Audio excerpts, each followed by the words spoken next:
everybody, my name is Victoria. Welcome back to my channel. Oh, there goes the dog as soon as I start filming. Always gotta make noise as soon as I start.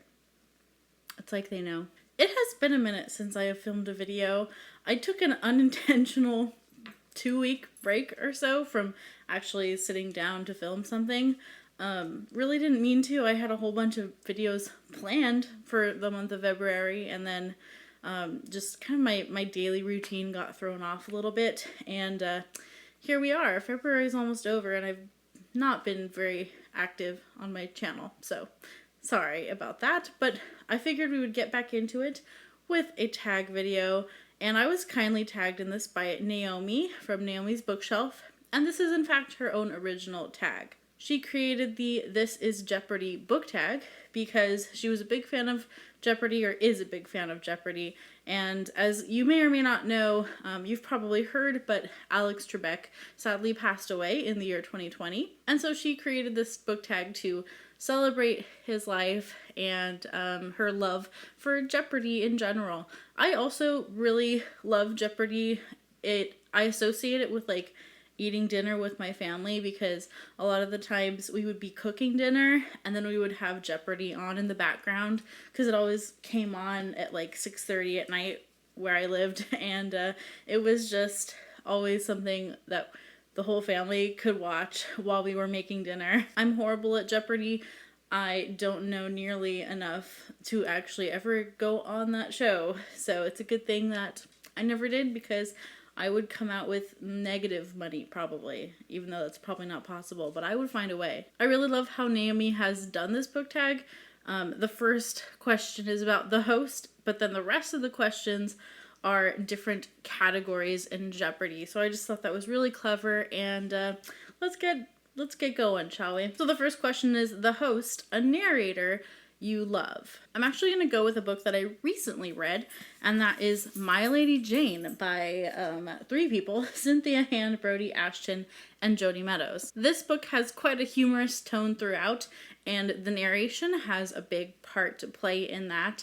The narrator will sometimes do little side notes here and there and side comments and be like, we know that history didn't actually happen this way, but we would like to tell it this way. And I love the way that the narrators just kind of interrupt the narrative as they're going in just a very lighthearted and funny way. It also gives you a little bit more information about the stories and the characters and like what happens to the characters in the future. This book follows a fictional version of Lady Jane Grey, and at the beginning of this book she's about to be married off to another royal, and there's just some interesting secrets that are going on in this fictional alternate history telling.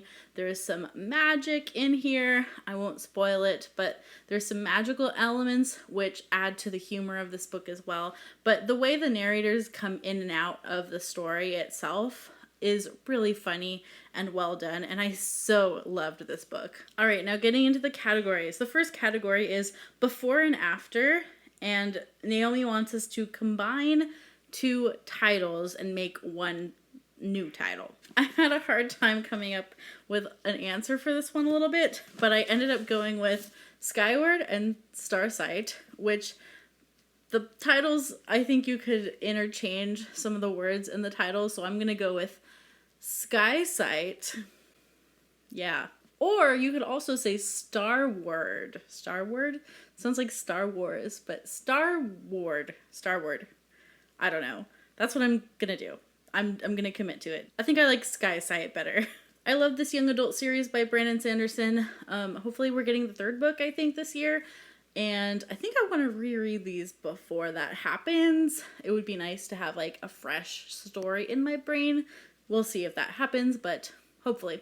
The next category is science, a book that made you react. And this question can be either you reacted positively or negatively or had a bunch of different reactions. And for that, I'm going to go with Beach Read by Emily Henry. I reacted to this in a positive way. This was kind of a risk for me. This is not a book that I probably would have gravitated towards otherwise, but it was the first time I was trying Book of the Month as a subscription box, and so I was like, okay, well, let's just try something that I wouldn't normally pick up and I tried this one because the premise sounded really cool. But this is a modern contemporary romance novel about two aspiring writers, or they are writers, and they are both at neighboring vacation houses. And it turns out they actually know each other. They have some connections through like college, I think, if I remember correctly. And they challenge each other to swap places and write each other's genres of choice. So the female character in here writes romance novels, and the male character in this book writes literary fiction. And they decide they're going to swap places and kind of get a taste of each other's medicine. This book legitimately made me cry.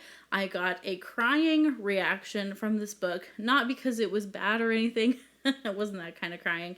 It was crying from the heart, that there was an element of the story that really just touched my heart and that I related with and that I just found so powerful personally. There's quite deep family dynamics in this book, and that's the part that got my waterworks going. I loved this book, and it's a book that I would reread and I recommend. It's very deceptive. It looks like it's a little more like light and fluffy than it is. It has some pretty serious topics in it, and I just really enjoyed this book very much. And since reading this book, I have realized I like a lot of contemporary romance. I think I'm like a closet romance reader. I need to try some more romance. When it's done well, it's so fun and warm and fuzzy. The next category is literature. Tell us your current read. I'm in the middle of 4 books, which is a bit unusual for me, but I think I'll probably finish at least 2 of them before the month is out. My plan is to start this one hopefully tonight, The Invisible Life of Addie LaRue by V.E. Schwab. I would like to start this tonight or tomorrow. I've also started Washington, but sadly have not gotten very far. I still want to read this. I think this is going to be a book that I just kind of chip away at when I have like the whim to pick it up. Ramsey from Rajathon is doing a presidential read-along right now, and I want to shout that out because I think more people should know about it. He's reading through different presidents. I think he's gonna maybe do all the presidents, which would be quite a task for a read-along, but I think that's his intention. And so we started with Washington by Ron Chernow. I'm still going to read this. I think it's just gonna take me longer than the reading schedule. They just had a live stream about it actually today. They had a live stream on it this evening. So I'm still reading this one. I'm also in the middle of All the Light We Cannot See, which is a buddy read with Melissa from Libraries and Labradors. And I'm also smack dab in the middle of The Brothers Karamazov by Dostoevsky. My copy is in another room right now, so I'll put a picture right here. And this has been taking up a lot of my February because it's not a fast read, but it is really good and really interesting. I'm part of a read-along for this. We're going to have a live stream about it. Next Thursday is our next one, talking about the first 50% of the book. And we are doing those live stream discussions on Christy Lewis, Dostoevsky in Space's channel. The next category is American History, a book that embodies your culture. Can I use this one again? I guess I'm going to. I'm going to use this one again because I'm American, and this is about the first U.S. president, so this book counts for this question, I think. I mean, my other background is that I have German in me, but I don't currently think I have like a German culture book that I can think of. Like, I have books by German authors, but like they're like fantasy books. Like, I have The Neverending Story, which is a German book, I think. I don't know. I'm going with this one. I'm American. So there you go. The next category is Potpourri, a book that had everything thrown at it. And so by this category, I believe Naomi is asking for a book where you just had a lot of different elements into one book, or like a fusing of different genres. And I'm actually going to use Sword of Kaigen by M.L. Wong for this. This is, first of all, a fantastic read. Do pick it up. but it has a lot of different elements going. There is family drama, there is military strategy, there is fantasy and magic, and also kind of a little bit of like a love triangle-ish kind of situation. There's a lot of different elements in this.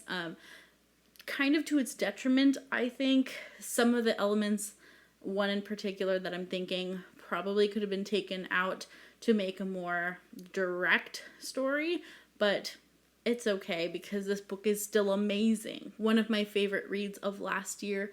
Do pick it up if you haven't yet.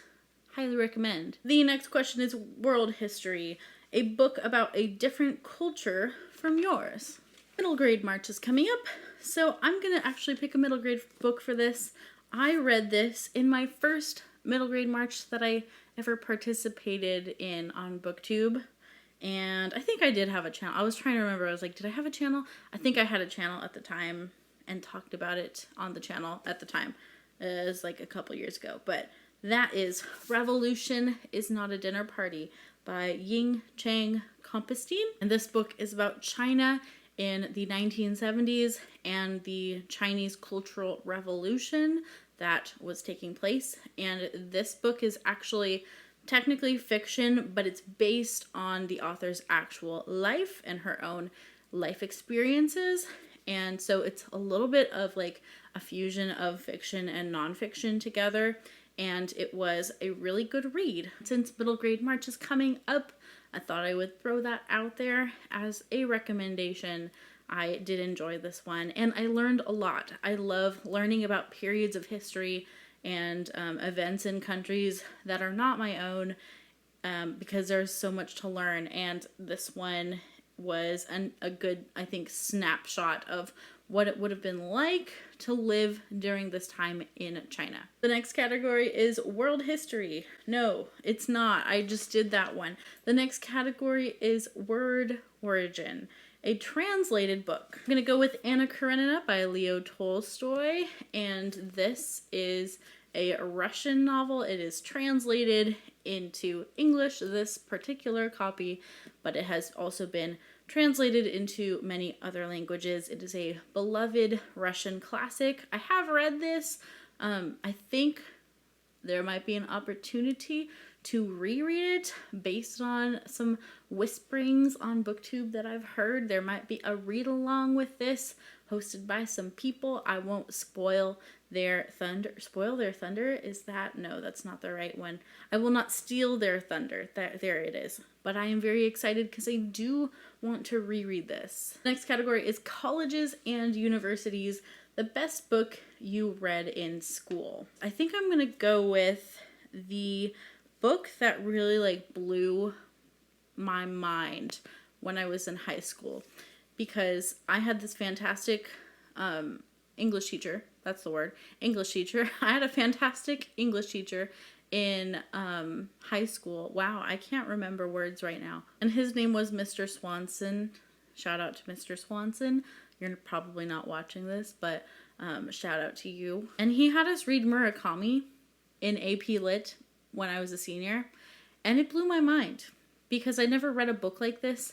I didn't know like books like this existed. It's infused with magical realism, first of all, and I think I'd never read that before.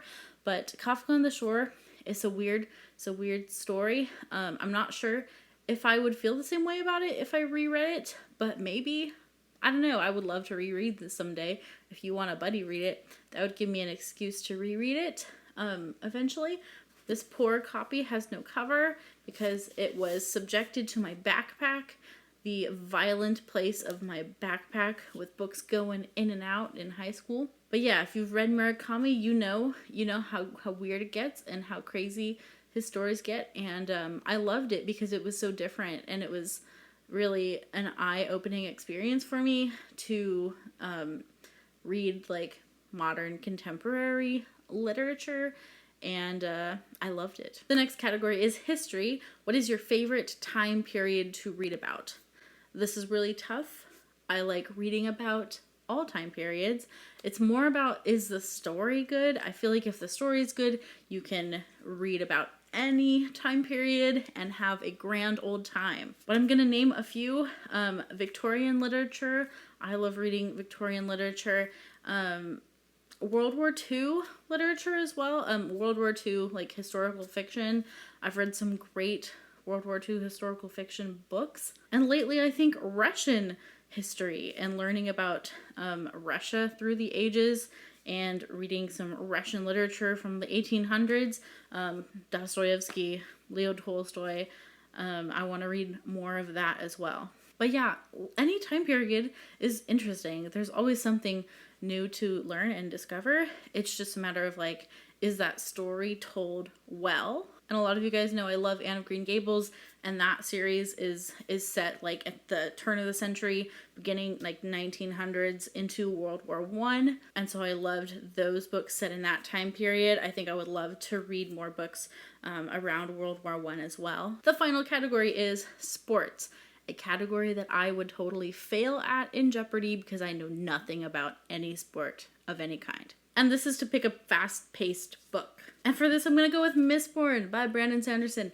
Very fast-paced. I think it's a good, like, dip your toe in the water kind of book for fantasy. It's not terribly long for high fantasy. My husband read it, and he doesn't read a lot of books, and he really liked it. It kept his attention, so if it kept his attention, I think you'll be okay. This is about a ragtag group of people who set out to overthrow the evil emperor. So it's kind of like a pretty basic trope in fantasy, but what Brandon Sanderson does with it is really fun and really original and different, and I love Mistborn. Alright, that is it for my tag video today. Thank you, Naomi, for creating this. It was a really fun tag to do. Love Jeopardy. I'm going to tag a few people. I'm going to tag Ryan and Kristen from Seeking Stories. I'm going to tag Christy from Christy Lewis Dostoevsky in Space.